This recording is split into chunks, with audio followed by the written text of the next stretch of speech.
Sir నమస్కారం sir. నమస్తే అండి. సార్ శ్రీరెడ్డి అరెస్ట్ వ్యవహారం మరోసారి తెరపైకి వచ్చింది సార్. అంటే గతంలో కూడా మనం చూసాం ఆమె అరెస్ట్ అవ్వబోతున్నారు రేపో మాపో అన్నట్టుగా అప్పుడు మొత్తం వార్తలు ప్రచారణ జరగా అప్పుడు అరెస్ట్ ఏం కాలేదు. తర్వాత ఆమె కూడా బయటకు వచ్చి ఒక వీడియో చేసి క్షమించండి నన్ను వదిలేయండి అన్నట్టుగా చేసేసింది. అయితే ఇప్పుడు ఈ రోజు కూడా నిన్న కేసు అయింది. ఆమెకు నోటీసులు కూడా అందాయి. వాళ్ళ విచారణకు కూడా హాజరైపోయింది. మళ్ళీ ఇంకోసారి కూడా విచారణకు పిలుస్తాం రావాలి అన్నట్టుగా పోలీసులు చెప్పినట్టు కూడా వార్తలు వస్తున్నాయి. మరి ఇప్పుడన్నా అరెస్ట్ అయ్యే అవకాశం ఉందని కూడా మాట్లాడుతున్నారు. మరి మీరేం చెప్తారు సార్ దీనికి సంబంధించి? అంటే విచారణకి పిలిచి విచారణ జరుపుతున్నారు ఇంకా. అంటే విచారణకి రాగానే ఇమ్మీడియట్‌గా కస్టడీలోకి అయితే తీసుకోలేదు. ఏదో విచారించి పంపించేశారు. రేపు మళ్ళీ మళ్ళీ రమ్మన్నారు కదా! కాబట్టి ఇమ్మీడియేట్ అరెస్ట్ ఉండదు అనేది అర్థమవుతూనే ఉంది. ఓకే. రామ్ గోపాల్ వర్మ గారిని కూడా అలా పిలిచి ఆయన్ని విచారించి మళ్ళీ రమ్మన్నారు. మళ్ళీ కూడా వెళ్ళాడు ఆయన. అలా సహకరిస్తున్నారు వీళ్ళు. కాకపోతే పౌసాని కృష్ణమురళి కూడా తెల్ల జెండా ఎగరేశాడు.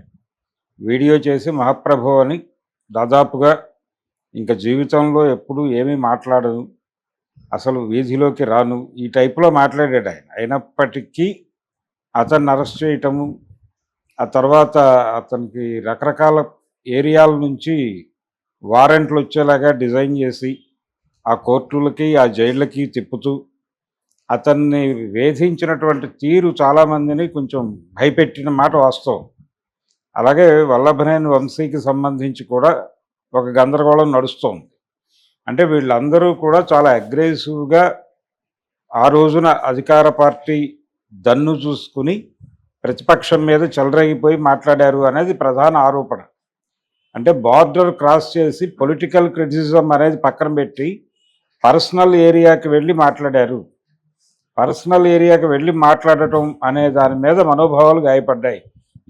వీళ్ళు ఎవరిని టార్గెట్ చేసి మాట్లాడారో వాళ్ళవి కాదు, వాళ్ళ అభిమానుల మనోభావాలు గాయపడి వాళ్ళు కోర్టులకి వాళ్ళు పోలీస్ స్టేషన్స్కి అప్రోచ్ అయ్యి ప్రైవేట్ కంప్లైంట్లు పెడుతుంటే ఈ వేధింపులు, అంటే వేధింపు అనొద్దు, ఈ రకమైనటువంటి అరెస్టు, అంటే అతన్ని అరెస్ట్ చేశారు కాబట్టి పౌసాని కృష్ణమురళిని అరెస్ట్ చేశారు. అలాగే వల్లభనేని వంశీని అరెస్ట్ చేశారు. వర్మ గారికి మాత్రమే నోటీసులు సర్వ్ అయినాయి. ఆయన విచారణకు వెళ్ళొచ్చాడు. ఆయన కూడా ఫర్దర్గా నేను ఎప్పుడు పొలిటికల్ స్టేట్మెంట్లు ఇవ్వనని చెప్పారు. చెప్పిన తర్వాతే నోటీసులు గొడవ జరిగింది. అలాగే శ్రీరెడ్డి గారు కూడా నేను భవిష్యత్తులో కానీ ఇప్పుడు కానీ మాట్లాడను అని చెప్పింది ఆవిడ. పొలిటికల్ ఏరియాలో నేను లేను, నన్ను మన్నించండి అని కూడా అనేసింది. అయినప్పటికీ విచారణకు పిలిచారంటే ప్రెజర్ ఉంది, క్యాడర్ నుంచి ప్రెజర్ ఉంది అనేటువంటి అభిప్రాయాన్ని అధికార పార్టీ తాలూకా సోషల్ మీడియా ప్లాట్ఫామ్స్ మీద విపరీతంగా చర్చ జరుగుతోంది. అలాగే ప్రధాన స్రవంతికి చెందినటువంటి అధికార పార్టీ కొమ్ము కాస్తున్న పత్రికల్లో కూడా ఈ వీళ్ళని ఇలా వదిలిపెట్టేయటం సబబా అనేది అప్పుడప్పుడు రాస్తున్నారు. ఇదంతా కూడా అంటే క్యాడర్ నుంచి ప్రెజర్ ఉంది అనేది చెప్పుకోవడానికి. ఈ క్యాడర్ నుంచి ప్రెజర్ ఉంది అనేటువంటి అభిప్రాయంతో వీళ్ళని కంట్రోల్ చేసి బెదిరించి కస్టడీలోకి తీసుకుని తద్వారా ఈ అరెస్ట్ అనేది 10 మందికి గుణపాఠంగా మారి కొంతమంది వీళ్ళ అంటే ఇంకా మాట్లాడరు అనేది వాళ్ళ అభిప్రాయం కావచ్చు. కానీ ఇలా ఉండదు. క్రిటిసిజం అనేది ఎప్పుడు పరిధి దాటినా శిక్షించడం తప్పేం కాదు. పరిధి దాటిన క్రిటిసిజాన్ని అంటే ఒక్క కేసు పెట్టి దానికి వాళ్ళని అప్రోచ్ అవ్వటం కాకుండా వీళ్ళు ఏం చేస్తున్నారంటే ప్రైవేట్ కంప్లైంట్లు వేస్తున్నారు. ఆ ప్రైవేట్ కంప్లైంట్ల ఆధారంగా చాలా అగ్రెసివ్గా పోలీసులు మూవ్ అవుతున్నారు.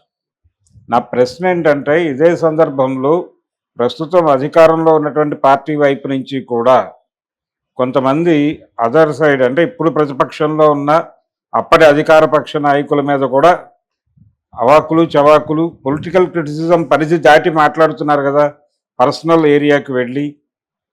అయితే అరెస్ట్ జరిగింది కానీ దీనికంటే ముందు కూడా ఇలాంటి ఆరోపణలు వచ్చాయి. కిరణ్ అనే అతను అరెస్ట్ చేశారు.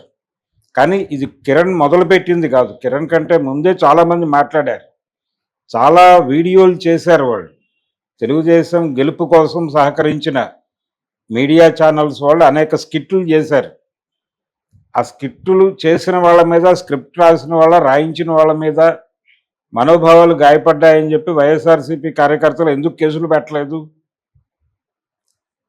పెట్టి ఉంటే వాటిని ఇంతే వేగంగా పరిష్కరించే పరిస్థితిలో దీనికి ఎంత వేగంగా రియాక్ట్ అయ్యారు, అలాగే ఆ పిటిషన్లకు కూడా అంతే వేగంగా రియాక్ట్ అయ్యి వాళ్ళని కూడా తీసుకొచ్చి లోపల పెట్టే పరిస్థితి ఉందా పోలీసు వ్యవస్థకు కానీ న్యాయ వ్యవస్థకు కానీ అని ప్రశ్నిస్తే సందేహాస్పదమైనటువంటి సమాధానాలే వస్తాయి. ఇటువంటి కండిషన్లు శ్రీరెడ్డి గారిని వాళ్ళ లిస్టు ప్రకారమే పిలిచారు. ఇప్పుడు ఆల్రెడీ లిక్కర్ స్కామ్లో ఇద్దరు విచారణకు హాజరయ్యారు, ఇద్దరు మాట్లాడారు. విజయసాయి మాట్లాడారు, మిథున్ రెడ్డి మాట్లాడాడు. వాళ్ళ పద్ధతిలో వాళ్ళు మా తప్పేమీ లేదు అనేది ఎస్టాబ్లిష్ చేశాం, బయటకు వచ్చాం అని చెప్తున్నారు. కానీ బయట ఉంటారో లేదా అది ఇంకొంచెం సీరియస్ అయ్యి వీళ్ళని లోపలేస్తారో అనేది తెలియదు. ఇప్పుడు ఈవిడ పరిస్థితి కూడా అదే. ప్రస్తుతానికైతే నేడు పోయి రేపు రా అన్నారు. మరి రేపు వచ్చాక పరిస్థితి ఇలాగే నిన్నట్లాగానో ఈ రోజులాగానో ఉంటుందని చెప్పలేము. ఏదైనా జరగచ్చు. అయ్యా నేను తెల్ల జెండా ఎగరేసాను కదా అని చెప్పినప్పటికీ ఇదే జెండా ఎగరేసిన పౌసానికి ఏమైందో అది అవ్వచ్చు. ఏదైనా జరిగే ఛాన్స్ ఉంది. లేదు సీరియస్ వార్నింగ్ ఇచ్చి పంపించే అవకాశం కూడా ఉంది. మ్యాక్సిమం సీరియస్ వార్నింగ్ ఇచ్చి పంపించే అవకాశం కనిపిస్తోంది. లేదు ప్రెజర్ సీరియస్గా ఉంటే కనుక లోపలేస్తారు. Okay, thank you so much sir.